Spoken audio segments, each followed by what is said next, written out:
Welcome to the Deep Dive. We're the podcast that takes complex info, cuts through all the noise, and really tries to get you those core insights you need to be, well, truly informed. Yeah, trying to make sense of it all. Exactly.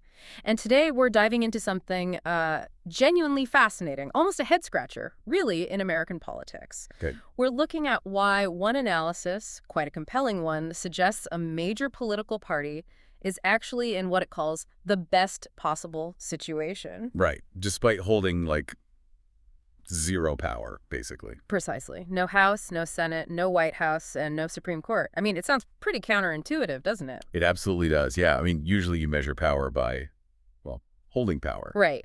But our source material today, it's from a recent, pretty widely discussed YouTube analysis.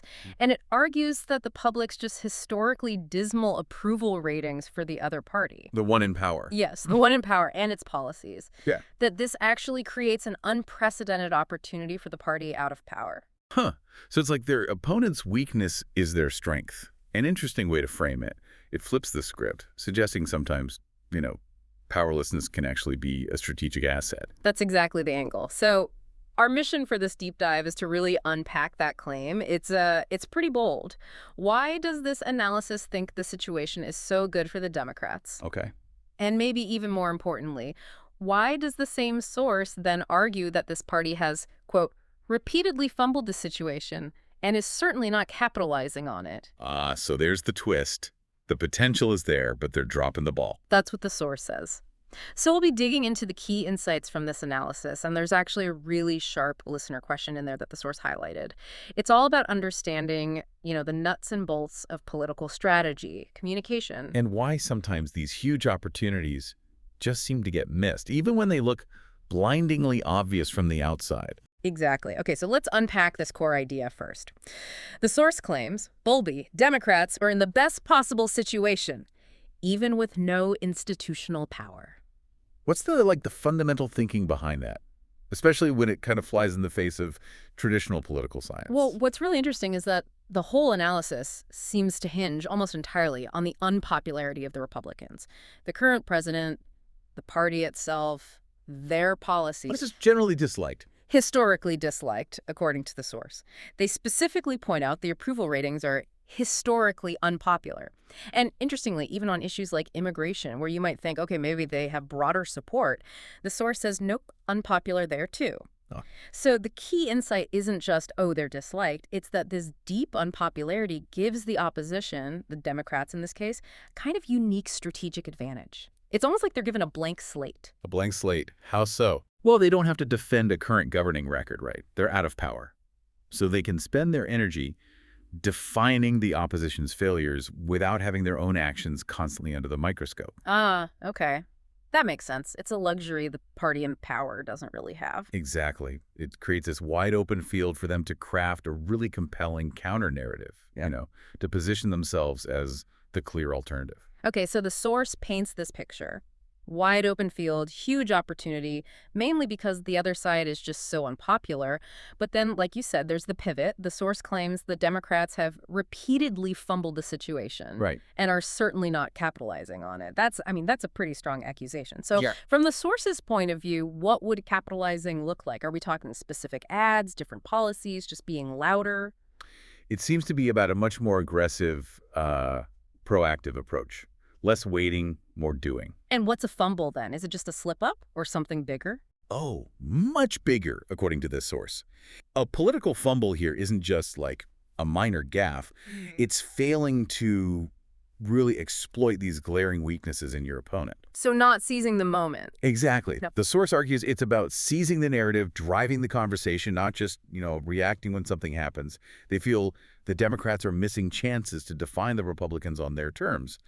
Especially when, in the source's view, the Republicans keep handing them ammunition. Ammunition. Like mistakes or unpopular statements? Precisely. It's almost like being handed the perfect punchline for a joke and then just forgetting to tell it or mumbling it. Yeah, okay. And this whole idea of missed opportunities, it actually leads us perfectly into a listener question our source highlighted. It's from a YouTube user, Donovan Finley 8131. Okay. And Donovan voices this frustration that really seems to capture the core argument here. He asks, and I'm quoting directly, what the actual hell is wrong with the Democratic Party? Wow. Okay. Pretty direct. Yeah. Very direct. He goes on, they get handed golden opportunities on silver platters to tear apart the Republicans, and they drop the ball every single time. Yeah. I mean, that really sums up the criticism, right? That feeling of just not taking what's right there. Absolutely. It captures that sense of exasperation Yeah. perfectly. And if we connect that frustration back to the bigger picture the source is painting, Yeah. the force points to something it calls a flood the zone strategy being used by the Republicans. Flood the zone? What's that? Well, the source describes it as this intentional tactic, basically distract the public with a constant barrage of headlines, lots of noise, lots of small controversies. Okay. So that genuinely significant power grabs kind of get buried underneath it all. Imagine like throwing 100 tennis balls in the air so nobody notices you're sneaking a bowling ball past them. Okay. Misdirection. Does the source give an example? It does. It points to a specific bill, allegedly pushed by what the source calls Maggie loyalists, strong supporters of the Make America Great Again movement. Right. This bill, apparently, would block judges from enforcing court orders unless a bond is paid first. A bond, like money. Exactly. Okay. And the source points out that according to highly credible warnings, most Americans simply cannot afford that kind of bond. So the practical effect? The practical effect, if this passed, could be that ordinary people are effectively denied justice. You couldn't hold powerful people accountable easily, even if they broke the law, because you couldn't afford the bond to enforce the court's decision. Wow. Okay, that sounds significant. Very significant. And the source implies this is exactly the kind of issue Democrats could have, and maybe should have, hammered on, made it a huge public debate instead of letting it get lost in the noise. So it's not just about missing these big strategic plays like the flood the zone thing. The source also argues they're missing like direct unforced errors from the other side. Yes, exactly. Specific public statements where, in the source's view, Republicans basically shot themselves in the foot. And this is where the source gets really specific, listing actual quotes. Okay, lay them on off. All right. These aren't like obscure things. The source mentions Joanie Ernst saying, quote, "We're all going to die." Just like that, out of context, or? The source presents it as a blunt statement they felt was damaging. Then there's Mike Johnson stating, and this is a direct quote apparently, "If you don't work, you don't really have any worth." Oof. Okay, that one seems pretty stark. Yeah. Then Dr. Oz telling people they had to prove that they deserve to be on Medicaid, like prove your worthiness for health care. Right. And finally, the source just makes a general observation about, quote, "any horrible, raspy thing Kennedy says." Okay, so a collection of potentially damaging sound bites. Let's take that Mike Johnson one. If you don't work, you don't really have any worth. Our source highlights this. What makes a statement like that so potent, potentially, in a political fight? Is it just the bluntness? Well, the source argues it's the perceived lack of empathy. Absolutely. A quote like that lets opponents paint a picture, right? A picture of a party totally disconnected from the struggles of ordinary families, especially when you think about social safety nets, unemployment, disability. Yeah, it taps into fundamental ideas about society's values. Exactly. It creates this really stark contrast with the idea of, a compassionate society or a government that supports citizens in need. It's a soundbite that, in the source's view, just perfectly crystallizes a potentially really unpopular viewpoint. And could be used to mobilize opposition. Easily, they argue. Redefine the party's image negatively in the public mind. The source seems almost baffled. It wasn't used more, like it's too easy, which maybe ironically is part of the problem they see. This whole discussion really brings up a fundamental question about political strategy, doesn't it? The source frames politics now as a team sport, a constant fight for perception, for advantage. Right. Nonstop. And it heavily criticizes what it sees as the Democratic strategy, just waiting for the other team to trip and fall. It even says this isn't just bad strategy, it's like giving a cyanide pill to success. Wow. That's strong language. Cyanide pill to success. It really is. Yeah. So what's the core difference the source is trying to highlight here between being proactive, engaging constantly, versus this more reactive, almost passive stance, especially when, according to them, the other side keeps messing up? Well, the distinction, as the source presents it, is really between creating your own luck, your own opportunities, versus just waiting for bad luck to hit the other guy. Okay. A proactive approach means you're always on offense, right? You're defining the terms of the debate. You're highlighting your opponent's weaknesses and your own strengths. You're using every little comment, every legislative move as a potential opening. Constantly pushing. Constantly. Whereas a reactive approach, means you mostly engage when you're forced to or when the opposition makes a really obvious blunder. And the cyanide pill thing. That analogy, however dramatic, is basically the source saying that in today's hyper-fast, supercharged political world, being passive is just self-sabotage. You can't afford to wait, especially if the other side is being proactive, flooding the zone. It's like showing up to a football game but only deciding to play when the other team fumbles near your end zone. Exactly. You're probably not going to win many games that way. So where does this leave us? What does it all mean? The source doesn't just point out these missed chances. It offers a pretty controversial, definitely pointed explanation for why. Why are the Democrats allegedly not grabbing this moment? And the answer, according to this source? It attributes the inaction to listening to people it calls, and again, this is a direct quote, dumbasses like James Carville. Ouch. Okay. James Carville, the famous strategist from the Clinton years. That's the one. And the source claims Carville's advice is basically just sit back and wait and let them destroy themselves. Huh. So the source is blaming the old guard, essentially, or at least their advice. It seems so. And what's fascinating here is the source goes on to critique Carville himself quite sharply. Oh, how so? It claims he was, quote, never actually successful, to the degree people think, that he gets too much credit for Bill Clinton's wins in '92 and '96. Really? But those were big wins. Well, the source specifically argues that Ross Perot, remember the third-party candidate? Sure, yeah. That Perot was actually more influential in those victories.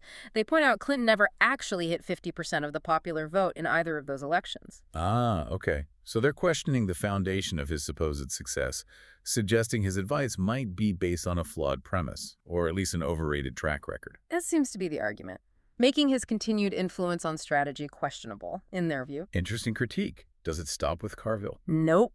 The critique broadens out. The source actually lumps Carville in with figures like Bill Maher. Bill Maher. A TV host. Yeah, calling them aging dinosaurs and unserious people. Wow. Okay. No punches pulled there. None at all.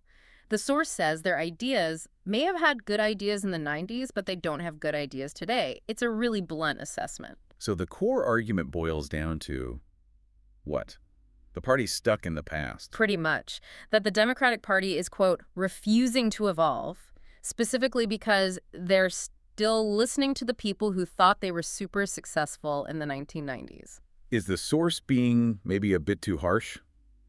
Or is there maybe a kernel of truth there about how the political game has changed? Well, putting aside the really strong language. Yeah, the dinosaurs and dumbasses stuff. Right. Putting that aside, the source is tapping into a very real challenge. Not just in politics, but in any big organization, really. Which is just the sheer difficulty of changing course, of adapting strategies, especially when your past approaches were seen as successful, even if the world around you has totally changed. Right.